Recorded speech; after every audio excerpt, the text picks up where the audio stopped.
மகாபாரதத்தை பொறுத்த வரைக்கும் இங்கே இவ்வளோ அமிழ்துமிழி நடந்துகிட்டு இருக்கு. இத்தனைக்கும் காரணமானது யாரு அப்படிங்கிற கேள்வி ஒன்று இருக்கு இல்லையா? நான் என்னை பொறுத்த வரைக்கும் சொல்கிறேன், இது எல்லாரோட கருத்தோடையும் ஒத்து போகணுங்கிற அவசியமே கிடையாது. என்னை பொறுத்த வரைக்கும் இந்த கதை எங்கேருந்து தொடங்குது அப்படின்னா, சாந்தனு மகாராஜாவுடைய ஆசையிலிருந்து தொடங்கி அது அழிவு நோக்கி பயணப்பட்டு மகாபாரத போரோட அது ஒரு மிகப்பெரிய பேரழிவாக போராக அது நிறைவு பெறுது. அப்போ சாந்தனு மகாராஜா என்ன பண்ணாரு அப்படின்னு கேட்டால், ஒன்றும் பண்ணலை. அவர் ஆசைப்பட்டார், காதல் வயப்பட்டார், காமத்தின் வசம் வைத்து எல்லா முடிவுகளையுமே எடுத்தார். முதல்ல ரொம்ப அழகான பெண்ணான கங்கையை பார்த்தார். கங்கையோடு சேர்ந்து அவர் 8 குழந்தைகளை பெற்றிருக்காரு. சாந்தனு மகாராஜாவை கல்யாணம் பண்ணிக்கணும் அப்படின்னா கங்கை வச்ச கண்டிஷன் என்ன அப்படின்னா, என்னைக்கு நீ என்ன கேள்வி கேட்குறியோ, நான் செய்யக்கூடிய செயல்களையெல்லாம் நீ கேள்வி கேட்குறியோ, அன்னைக்கு நான் உன்னை விட்டுட்டு போயிடுவேன் அப்படின்னு சொன்னாங்க. அப்போது கங்கை என்ன பண்ணாங்கன்னா, சாந்தனு மகாராஜாவோடு தனக்கு பிறந்த ஒவ்வொரு குழந்தையும் 7 குழந்தைகளை ஆற்றில் விட்டுருவாங்க, கொன்னுடுவாங்க.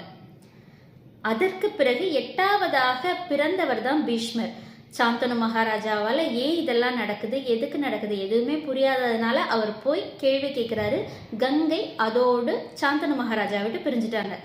தன்னுடைய ஆசை, காமம் இது ரெண்டும் எப்பேற்பட்ட விளைவை கிரியேட் பண்ணியிருக்கு அப்படிங்கிறத அவர் புரிஞ்சுக்கிட்டாரா இல்லையா அப்படிங்கிறதெல்லாம் இல்லை. 7 குழந்தைகளை அவங்க கொல்ற வரைக்கும் அவர் காத்திருந்தாரு, கேள்வி கேட்கல. ஏன்னா அந்த அளவுக்கு ஆசைக்கு ப்ரையாரிட்டி, காமத்துக்கு ப்ரையாரிட்டி.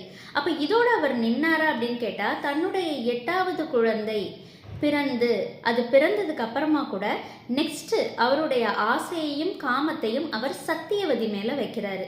இது இன்னொரு மிகப்பெரிய தொடக்கம்.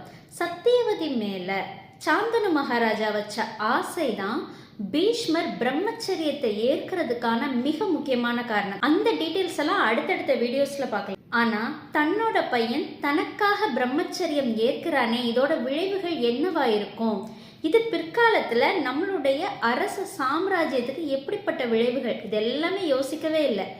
தனக்கு கிடைச்சதெல்லாம் தன்னுடைய ஆசைக்கு முன்னுரிமை கொடுத்து சாந்தனு கிரியேட் பண்ணாரு.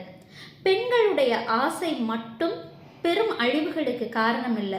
சில நேரங்களில் மறைமுகமா ஆண்களின் ஆசை மிகப்பெரிய பேரழிவுகளை கிரியேட் பண்ணும் அப்படிங்கிறதுக்கு சாந்தனு மகாராஜாவுடைய ஆசையும் காமமும் ஒரு மிகப்பெரிய எடுத்துக்காட்டு. நம்மளுடைய முடிவுகளோட மைய புள்ளி எது அப்படிங்கிறத நாம பார்த்து அதற்கேற்ற மாதிரி நம்ம முடிவுகளை எடுக்கணும்.